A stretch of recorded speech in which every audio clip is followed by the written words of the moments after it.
Hello. Um,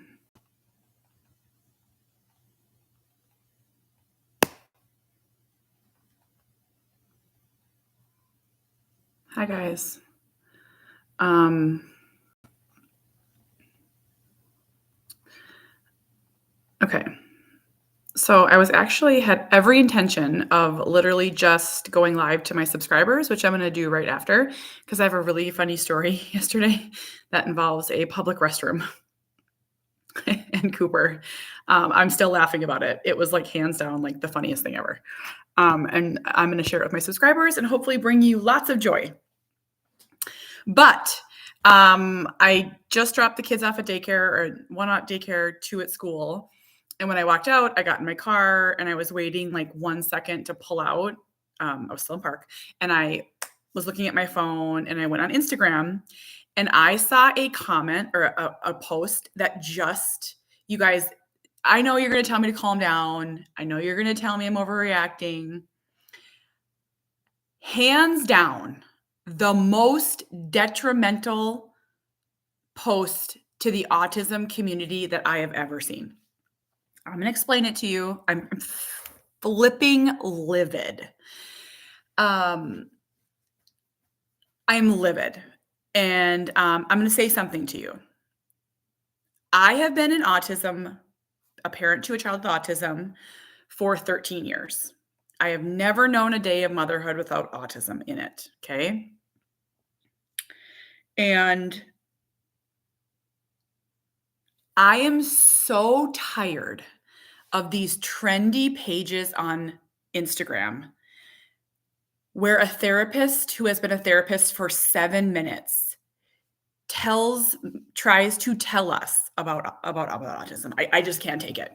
Now, I love advocacy. I think advocacy is awesome. There's so much room at the table. I want self advocates. I want parent advocates. I want nurse advocates and teacher advocates and therapist advocates. I want master IEP coach advocates. I want all of us. There is room at the table for every single one of us. Isn't that awesome? That's what's so cool about advocacy. The space is giant. But this post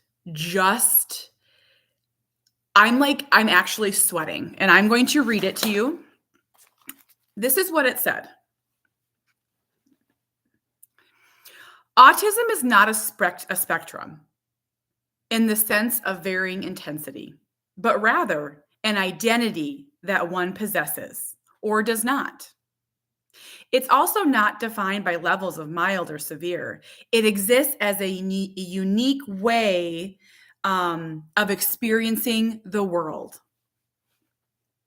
Now, that is beautiful. I want to be clear. That's beautiful, right?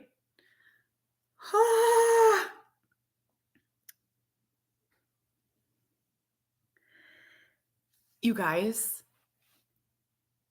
my son cannot be in a room alone. He cannot be outside alone. He will run into oncoming traffic. Do you get that? My son can't tell me if someone abuses him. He can't tell me if someone touches his privates. He can't tell me if someone withholds water. This is not his identity. My son has a disability. It's not a superpower. It's not a trendy shirt that he puts on to be cool. Cooper will die if he does not have someone take care of him. Hey, Cooper, autism's your identity. You don't need any help. You don't need any services or supports. You're just experiencing the world different. This is the most dangerous thing that I have ever read. Do you want to know why? Because someone who doesn't understand autism is going to read this and they're going to be like, oh, it's just experiencing the world different. They chose this. It's amazing. What an amazing identity. They're choosing this. You guys, This has to stop. It has to stop. Cooper doesn't possess a superpower. He's not a savant. He's not going to grow up and bankrupt a casino or become a neurosurgeon or you guys, he needs help. He needs support. He needs accommodations. Some therapist is saying this. Can you imagine going in and your child isn't potty trained, smears fecal matter, is aggressive, hurts others, hurts themselves. And imagine the therapist, the parents like, help me, help me. Help me navigate this world. Help me take care of this boy. I don't think I'm strong enough. I'm scared. Help me. And imagine the therapist looking at them being like, it's not a spectrum. It's not a sense of varying intensity, but rather an identity. I love the identity that he possesses. This is beautiful. This is beautiful. And it's not defined by mild or severe or varying needs. It's a unique way of experiencing the world. Let's sit together and sing Kumbaya. And the parent's like, but my child's running into the street. He's grabbing knives. He's hitting his sister. He's hurting me. He's hurting himself. He's ripping his toenails off. Oh, no. That's what everyone experiences, but we're not going to talk about it because it's a unique way of experiencing the world. Hey, Cooper, could you experience the world a little differently? Could you just... You guys, it's got to stop. This is the most ridiculous thing I have ever read. And here's what I'm going to tell you. So right now, I want to be clear. There's someone that maybe has a child who experiences autism differently and is like, man, she's angry. Or maybe you're thinking like, here's what I'm going to tell you. I'm not saying there's easy autism. That's where it gets mixed up. Like, I'm not saying there's easy autism. I know many individuals who are considered Asperger's, higher functioning, less severe, that have just as significant challenges as Cooper. Now, they're not like running into the street. I get that. But they're bullied. So I want to be clear. We probably won't ever have to worry about bullying. We probably won't. Cooper probably never understood that he's being bullied. Do you know there's so many kids and teens and young adults with autism that are bullied, or even not even autism? They're bullied for being different. That's heartbreaking. Do you know that the suicide rate in Asperger's is like 50%? Like, don't quote me on that, but like, it's insane because they're bullied and they're teased and they're made fun of for their identity. That's heartbreaking. We won't have to worry about that. I can say for certain. So please know that like, I'm not the person that's saying severe autism is way harder. I'm not doing that. I'm not saying that. Like, stop looking at this like a superpower. You guys, Cooper will never live on his own.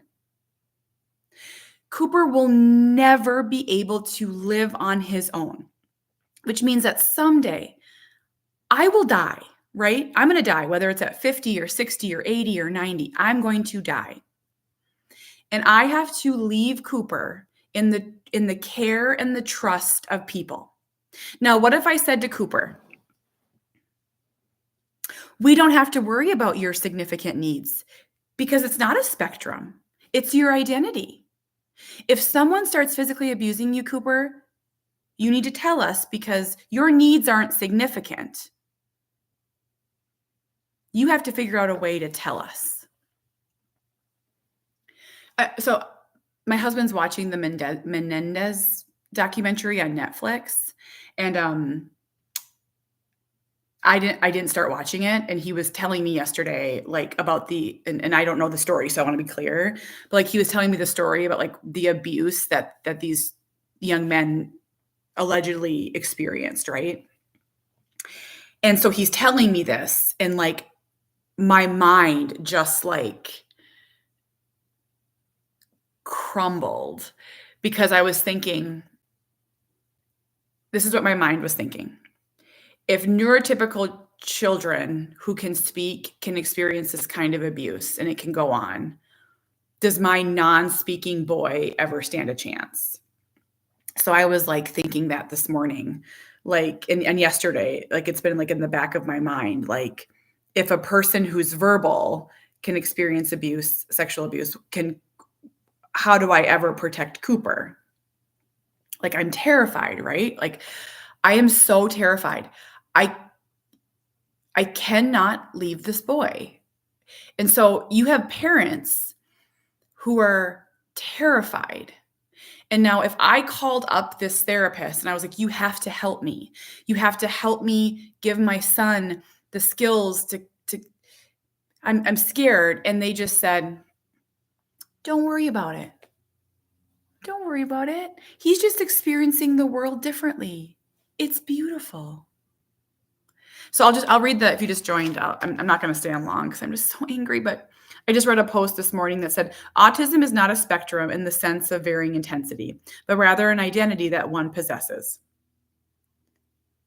It is also not defined by levels of mild or severe. It exists as a unique way of experiencing and interacting with the world. Hey, Cooper, could you interact with the world different, sweetie?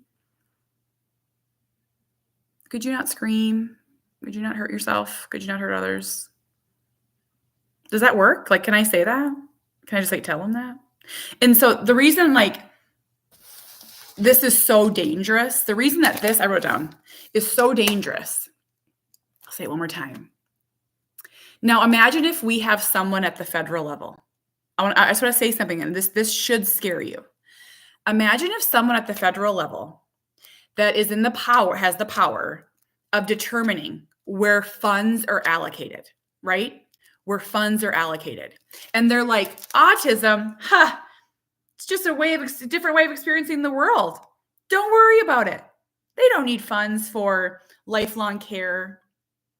We don't even need to include it on Medicaid because it's not even a disability. It's a superpower.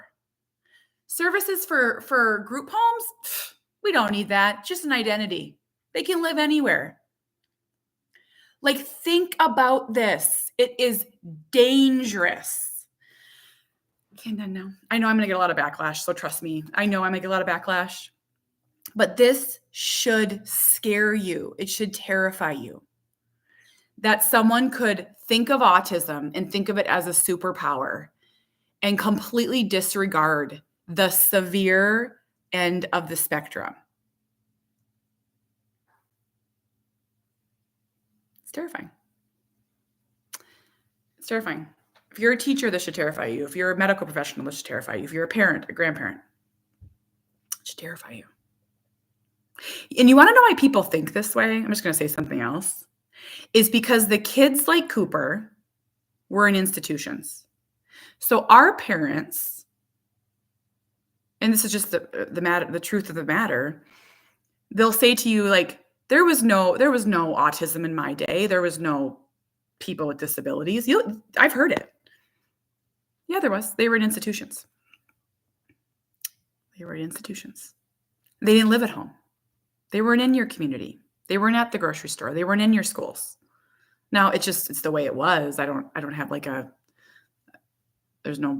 just was, I guess, right? Does that make it right? It just was.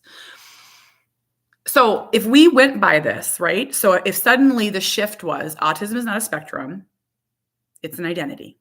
It exists. It is a unique way of experiencing and interacting with the world. So what happens when you have a Cooper? What happens when you have a kid who is significantly severe and doesn't fit into this mold? Where are you going to put them? Institution? What are you going to do with them? You're not going to offer services and supports anymore? See, I could talk about this for hours because I am so mad. Parents are drowning. We are drowning. We need help.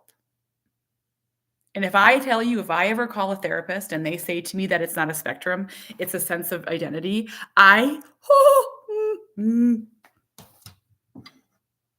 bail me out, friends. Okay.